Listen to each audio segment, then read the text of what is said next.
Good day, everyone. So, this is a continuation of the topic for judicial review of or relief against administrative sanctions. So, the last lecture, we discussed the concept of judicial review, the method of appealing an administrative case going to the Court of Appeals, and we also talk about the doctrine of exhaustion of administrative remedies. So this time, let's go deeper to the different modes of review. Ano pa, aside from appeal, aside from the petition for relief or petition for review that you file to the Court of Appeals, ano pa yung mga ibang paraan para maipa-review mo yung mga decision na inilabas ng isang administrative agency doon sa court or to any other agency available. First, there is what we call statutory methods of review. Okay, kung yung mismong statute or law na nag-create sa admin agency na involved ay nagbibigay ng paraan para ipa-review yung case sa another body, yun yung i-follow mo na decision. Or yun yung i-follow mo na method or mode, should I say. This is what we call direct review proceedings. They are afforded by legislation providing generally for the review of the action of admin agency. Express na nakalagay dyan yung pwede kang mag-appeal. Mag-file ka ng injunction case or a stop and desist order, declaratory judgment, among others. And we oftentimes call this suit or action or civil action or a petition na ipa-file natin sa mga korte. Okay? So, example natin yung nasa discussion on judicial review, yung appeal. Okay? Those are provided by statute. That's why we call them statutory methods of review. Okay? You try to search for laws creating a certain agency. You find the procedure part, and often you read the decision of this agency or this department may be subjected to a review to the regular courts through an appeal, etc. Okay? Now, the question is, kung walang provision na ganun doon sa statute, wala na bang paraan para i-review yung decision na yon? This is the proper time now to introduce non-statutory methods of review. Kasi kahit po silent o absent doon sa law, sa statute, yung method for review na dapat gawin, hindi nun ibig sabihin na wala nang pwedeng remedy para i-review yung decision na iyon. Meron pa. So, ano itong mga non-statutory methods of review? Nandito po sila: certiorari, mandamus, prohibition, habeas corpus, at quo warranto. So, isa-isahin natin itong mga non-statutory methods. Certiorari. This is a writ emanating from a court. Okay? File mo ito sa court, petition for certiorari, at maglalabas siya ng decision. The writ of certiorari, we call it. So, what's the purpose? It is directed against a tribunal, or let's just call it admin agency. It is directed against an admin agency exercising judicial or quasi-judicial functions, and the purpose of this writ for certiorari is to correct errors of jurisdiction. Example, or which is the officer acted without or in excess of jurisdiction or with grave abuse of discretion amounting to the lack of jurisdiction. Okay, any action that may fall under grave abuse of discretion, they can be subjected to a petition for certiorari in order to correct the error that was created. Kaya yung mga cases na nabasa ninyo, oftentimes you encounter petition for certiorari, which purpose is to question or to challenge the decision issued by the lower court or the administrative officer para i-correct kung ano man yung naging error niya, which amounts to lack or in excess of jurisdiction. Mandamus naman. Okay? If you hear this mandamus, maybe the word mandate will come into your mind. Mandate, may mandato niya. Kasi ang purpose mo ng mandamus, ifa-file ito sa court, okay? Ifa-file ito sa court rin. At ang purpose niya, to compel the administrative agency to do the act required to be done. For example, si DNR, merong isang environmental administrative case, pero hindi siya gumagalaw, wala siyang kibo, hindi niya pinapakialaman yung issue. So, paano mo pipilitin si DNR para kumilos na at gawin yung nararapat na trabaho niya based sa law? You file a mandamus para si court na mismo yung mag-compel kay DNR to do so. So, what's the purpose ba? Ano yung mga kailangan mong kailangan mong i-prove para magamit mo itong remedy na ito against the admin agency? To protect the rights of the petitioner when the respondent unlawfully neglects the performance of the act. Okay? Protect the rights. Or exclude another from the use and enjoyment of a right. May ibang tao na nag-e-enjoy ng right ng iba. Pa-exclude mo yan para gawin ng admin agency yung authority niya para paalisin yung tao na yon.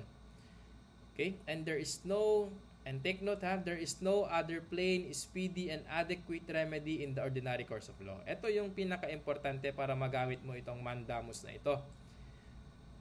Dapat sa batas, wala talagang ibang mas mabilis, mas practical na remedyo, kundi itong mandamus na lang talaga.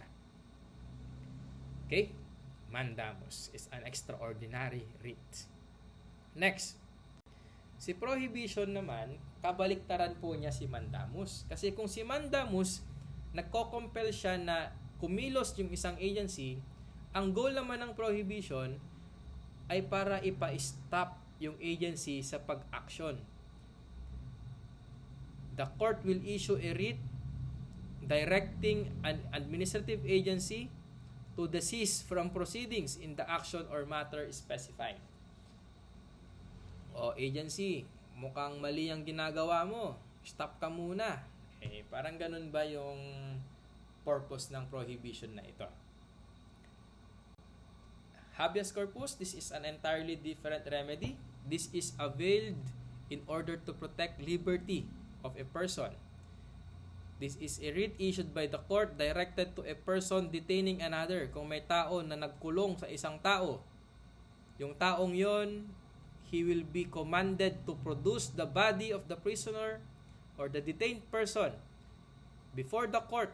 So what's the purpose? For that detaining person to submit evidence and in order to justify kung bakit niya ikinulong o bakit niya i-detain yung tao na yon. Okay? Well, an admin officer may do this. Mag-a-arrest sila, magde-detain sila ng tao. So for that person to question the validity of his arrest and his detainment, or his detention, should I say, he may file a case for habeas corpus in order to make the detaining person, the admin officer involved, to explain in court the legality of the detention. Quo warranto, another entirely different remedy. Ang purpose naman ito ay para patalsikin o paalisin sa pwesto ang isang tao, okay? To oust the holder of an office from the enjoyment of the office. Bakit? Kasi questionable yung kanyang qualifications, hindi niya hawak yung mga requirements para umupo sa position na iyon, sa office na iyon, kaya paalisin mo siya through the administrative or through the remedy of quo warranto. You also file this in court, okay? It means, quo warranto literally means by what authority? It is a prerogative reached by which the court can call upon any person to show by what warrant or by what authority he holds a public office or exercises a public franchise. Okay, you can direct it to an admin officer. Who are you to be in that position, sir? Who are you to make this? Who are you to hold this license or this franchise or this authority? Okay, you can question that through a quo warranto proceeding filed in court. Okay, so those are the different non-statutory modes of review. There is a case, Policarpio versus Philippine Veterans Board, that shows to us the application of a petition for mandamus as well as, dagdag natin si, exhaustion of admin remedies. So, Policarpio, the petitioner appellee, was the widow of a member of the armed forces who was killed in action in 1942. Baka sa World War II. Upon her application for the upon her application duly approved, she was granted a pension, monthly pension. Okay, na-approve naman yung pension niya. The pension was stopped because the widow received a similar pension from the U.S. Veterans Administration since 1951. Okay. So, saan siya nagpa-file ng pension? Sa Philippine Veterans Board. Pero, nung una, nagbibigay si Philippine Veterans Board, pero in-stop nila kasi nakita nila, nalaman ng Philippine Veterans Board na nagpe-pension naman na pala si ma'am sa U.S. Veterans Administration. Okay. Whereupon, ang ginawa ni widow dito, nag-apply siya kay application for resumption of pension. Okay, gusto niyang magtuloy. So, the Secretary of the Philippine Veterans Board issued a memorandum that pension was resumed effective January 30, 1951, and in view thereof, the auditor caused treasury warrants to be prepared in favor of the widow. Okay, pinagbigyan na yung pagpe-pension niya, grinant naman. So what happened next? Delivery of the warrants was, however, subsequently stopped for the reason that the appellant board had not yet granted. Nagkakaproblema. Hindi pa naman daw grinant yung pag-restore. Medyo sila dito, nalito yata. Yung pagbibigay ng treasury warrants, hindi pa daw, meaning to say, ay hindi pa raw equivalent yun na granted na yung pag-resume ng kanyang pension na binibigay ng Philippine Veterans Board. On the basis of such facts, and in view of the refusal of the board officers to release the warrants, the widow applied to the Court of First Instance na Panmatikorten for a writ of mandamus. Yun. Ginamit na niya yung mandamus. Para i-compel niya through the court yung Philippine Veterans Board na ibigay niya, i-release na nila yung treasury warrants. Ang sagot naman ng board, the preparation of the warrants was ordered by mistake. Mistake raw. Because the petition had not been as yet acted upon by the board. Ayun. Yun na yung explanation nila. Hindi pa naman sila raw nag-decide kung ibabalik na yung pension ni ma'am.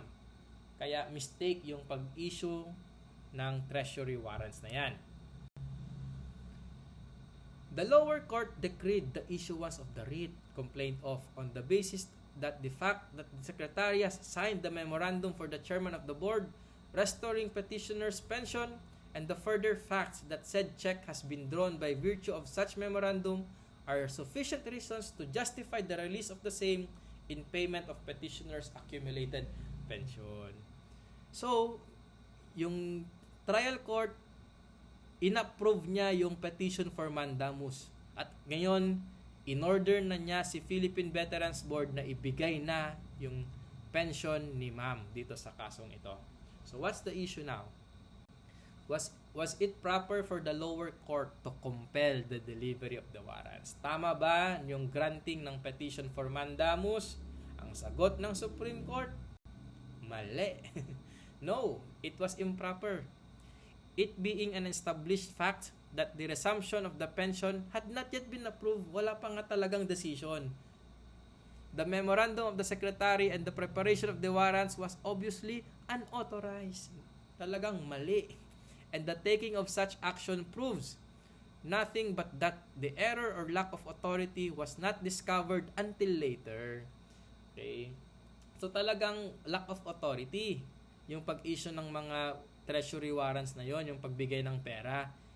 Kasi nga, wala pa naman talagang decision. It was improper to compel delivery of the warrants because the board might, in the exercise of its discretion, refuse to restore the petitioner's pension. Kasi nga, they are yet to decide.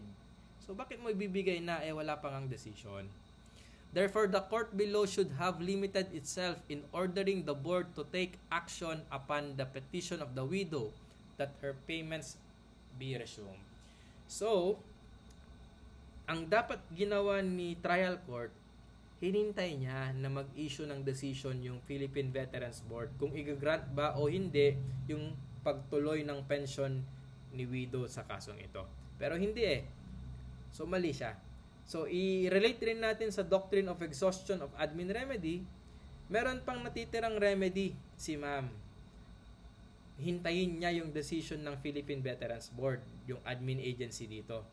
Kaya hindi muna dapat siya nagpunta sa court para mag-file ng mandamus petition.